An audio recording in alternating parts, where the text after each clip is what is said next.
महोबा के कवि कुलश्रेष्ठ जगनायक या चारण जगनी राव द्वारा लिखित परमाल रासों की अमर वानगी में उल्लेख है बुंदेलखंड के दो असीम सूरवीरों का। नमस्कार, मैं सोनी स्वागत करता हूं अपने यूट्यूब चैनल पर। मैं आज आपको सुनाऊंगा वीर आल्हा और उदल की कहानी। यह कहानी उस वक्त की है जब दिल्ली के सिंहासन पर पृथ्वीराज चौहान मौजूद थे। उन्होंने अपने आसपास के राज्यों को अपने अधीन कर लिया, लेकिन कन्नौज के राजा जयचंद और कालिंजर के राजा परमाल ने पृथ्वीराज के आगे अपना सर नहीं झुकाया था। राजा परमाल का विवाह उरई की राजकुमारी मल्हना के साथ हुआ था। मल्हना की दो छोटी बहनें देवलदे और तिलका, जिनका विवाह राजा परमाल के दो वीर सेना नायक एवं दो सगे भाई दक्षराज और वत्सराज के साथ हुआ था। इस विवाह से महारानी मल्हना इतनी खुश हुई कि देवलदे दक्षराज के लिए दहिसरपुरवा एवं तिलका वत्सराज के लिए सिरसा में दो अलग अलग भव्य महल बनवा दिए। उन्हीं दिनों राजा परमाल ने महोबा को अपनी नई राजधानी घोषित किया था। चंदेल राजा परमाल की इस पवित्र भूमि में लगभग एक ही समय में 5 पुत्रों का जन्म हुआ, जो आगे चलकर महोबा के पंचवीर कहलाए।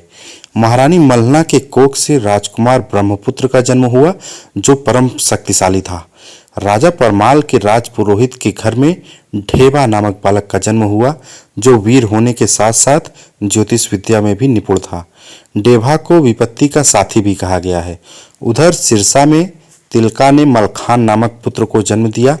कहते हैं कि मलखान का शरीर वज्र के समान कठोर था और युद्ध भूमि में वह अंगद की तरह पांव जमा कर लड़ता था। पांव पछाड़ी दैन न जाने जंघा टैक लड़े मलखान, यानी कि युद्ध में पांव को पीछे नहीं जाने देता था और जंघों को अपनी टेक कर लड़ता था। और उधर दहसरपुरवा में देवलदे ने भी एक पुत्र को जन्म दिया, जिसका नाम आल्हा रखा गया। आल्हा के बाद देवलदे एक बार फिर से गर्भ से हो गई। तभी जब वो गर्भ से थी, तभी मांडवगढ़ के बघेल राजा ने महोबा पर आक्रमण कर दिया और दक्षराज और वत्सराज को कैद कर लिया और उन्हें बंदी बनाकर ले गया। इससे भी उसकी क्रूरता नहीं कम हुई तो दोनों भाई को मारकर उनका सिर बरगद के वृक्ष पर टांग दिया। आज भी अल्लाह जो अल्हेत हैं वो उल्लेख करते हैं, टंगी खोपड़िया है बरगद पर, बरखा सहे शीत और घाम, और आधी रतिया के बेला में रोवे ले आल्हा के नाम। पिता की मृत्यु के कुछ महीने बाद उदल का जन्म हुआ। कहते हैं कि जिस दिन जन्म हुआ उदल का धरती धसी हड़ाई हाथ, यानी जिस दिन उदल का जन्म हुआ, उदल के भार से धरती 2.5 हाथ अंदर धस गई। राजा परमाल ने पंचमहावीरों को एक साथ पढ़ाया लिखाया और अस्त्र शस्त्र की शिक्षा भी दिलाई। देखते ही देखते यह अपनी किशोरावस्था पार कर गए और इनकी बहादुरी के किस्से पूरे प्रांत में फैल गए। उदल की वीरता से राजा परमाल काफी प्रभावित थे। एक बार वह उदल की वीरता की चर्चा अपने सभासदों से कर रहे थे कि तभी आल्हा उदल का मामा माहिल आ पहुंचा और बोला, क्षमा करे महाराज, किंतु उदल साधारण सिपाही है। वह कब से तलवार बांधने लगा। छोटे मोटे युद्ध जीत लेने से कोई वीर नहीं होता। अगर वह वीर होता तो मांडवगढ़ में उसके बाप का सर टंगा नहीं होता महाराज। जब तक दक्षराज और वत्सराज के शरीर को लाकर अंतिम संस्कार नहीं होगा, तब तक उन्हें मुक्ति नहीं मिलेगी। बाप का बैरी जो न मारे ओकर मांस गीध न खाए। जो बाप के शत्रु का वध नहीं कर सकता, उसका मांस तो गीध भी नहीं खाता है। राजा परमाल माहिल को चुप कराना चाहते थे ताकि यह बात उदल को ना पता चले, लेकिन चलती हुई बातों के बीच उदल आ पहुंचता है और उन्हें माहिल बताता है कि मांडवगढ़ में तुम्हारे किसी पूर्वज की खोपड़ी टंगी है। अब तुम अपनी माँ से पूछो यह खोपड़ी किसकी है।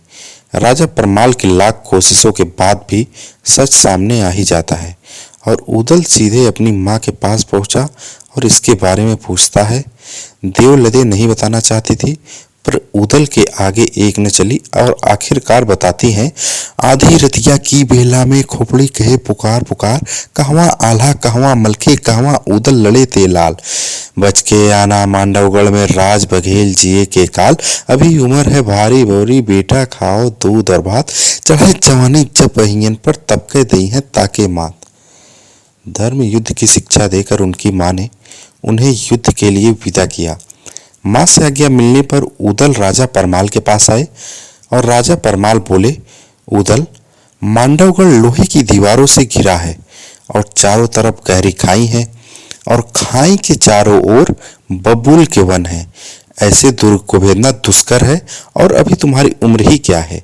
उदल बोले, महाराज 12 वर्ष ला कुकर जीव, 13 वर्ष ला जिये सियार, वर्ष 18 छत्री जीव, ज्यादा जीव तव धिक्कार।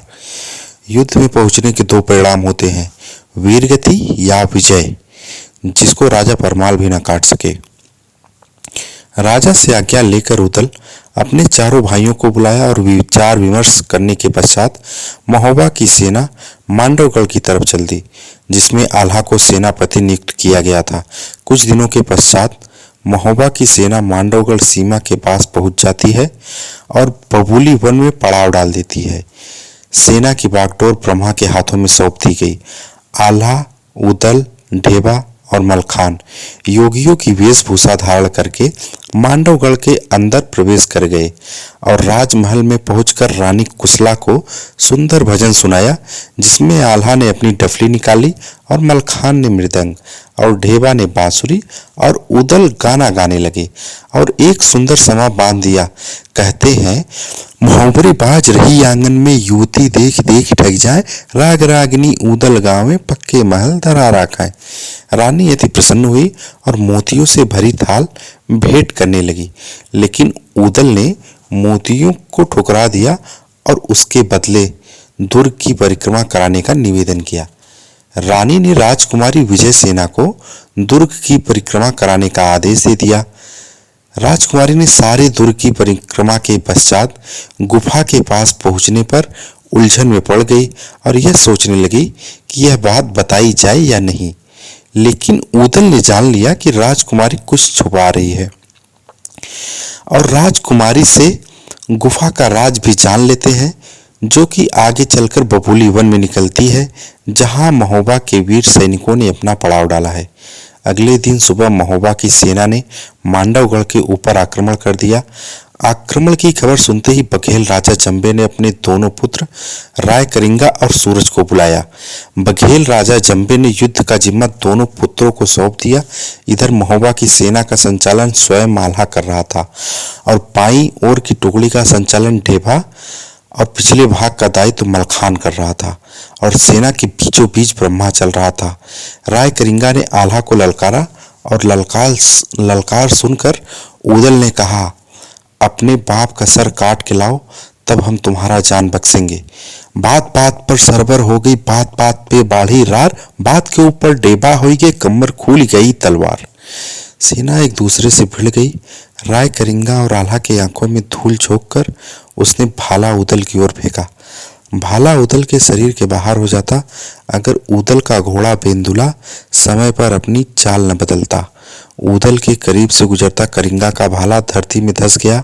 उसने तलवार से उदल के ऊपर वापस आक्रमण कर दिया। उदल बोला, पहली बाड़ी में बोलत नहीं, दूजी में नहीं करती रार, और तीजी बाड़ी में छोड़त नहीं, मुंह में ठूस दई तलवार।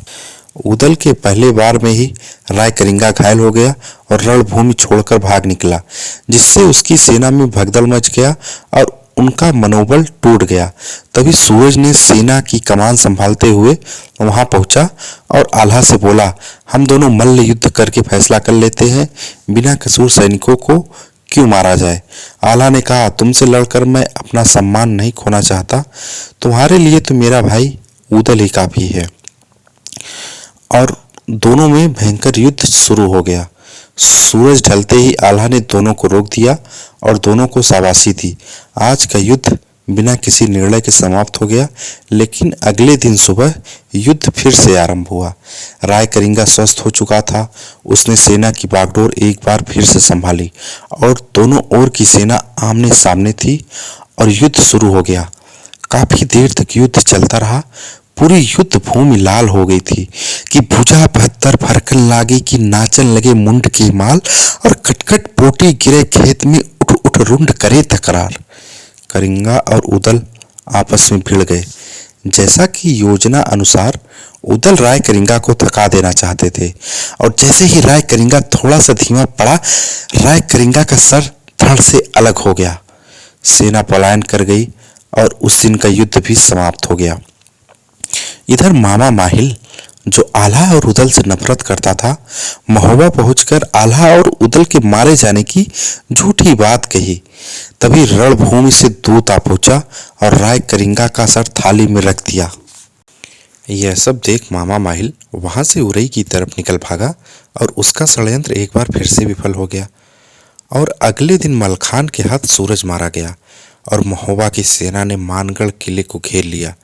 यह खबर मिलते ही राजा जंबे भयभीत हुआ और उसने सहजो जोगिन को बुलाया, जो कि जादूगर थी। उससे बोला कि कुछ ऐसा करो जिससे मेरी जीत हो जाए। सहजो जोगिन ने बंगाली पुड़िया मारकर ऊदल को भेड़ा बना दिया और गुरु झिलमिल के आश्रम में बांध दिया, जिससे आल्हा परेशान हो जाता है। तभी बाबा गोरखनाथ ने दिव्यवाणी से पूरी घटना आल्हा को बताई। पूरी कहानी समझते ही आल्हा ने ब्रह्मा और मलखान को बुलाया और गुरु झिलमिल की कुटिया के पास भेजा और दोनों के आग्रह पर गुरु झिलमिल ने उदल को मनुष्य के रूप में वापस कर दिया। इधर आल्हा ने कहा अपने सिपाहियों से, जब तक किला ध्वस्त नहीं होगा तब तक सब यहीं डटे रहेंगे। रे कठिन किला रे मांडवगढ़ का आल्हा ने दीप वचन सुनाए, जब लव किला न टूटे तब लव विजय न सपने आए। जब तक मांडवगढ़ का किला नहीं टूटेगा तब तक विजय स्वप्न के समान है। कुछ देर कोशिश के पश्चात किला टूट जाता है, लेकिन राजा जंबे कहीं दिखाई नहीं दिया। जब तीनों महावीर बबली वन के पास पहुंचे थे, तभी एक घुड़सवार उनके पास पहुंचा और बताया कि आल्हा ने संदेश भेजा है कि राजा जंबे कहीं छुप गया है और मिल नहीं रहा। उदल को सुरंग का रहस्य याद आता है और उसने सुरंग के मुख पर आग लगा दिया और कुछ सैनिकों को सुरंग के मुख पर ही रुकने का आदेश दे दिया और कहा, जैसे ही आग समाप्त हो जाती है दोबारा आग लगा देना। और यह कहकर तीनों किले की तरफ चल दिए।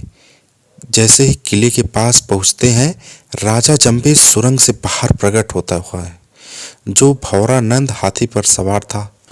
उदल ने घोड़ा बढ़ाकर हाथी के माथे पर अपने घोड़े बेंदुला की दोनों टापें अड़ा दी और हौदे यानी पालकी के ऊपर लगे ध्वज को काट कर फेंक दिया। और उदल घोड़े से छलांग लगाकर हौदे पर चढ़ गया और जंबे को बिना कोई मौका दिए जंबे का सिर पकड़कर काट कर फेंक दिया।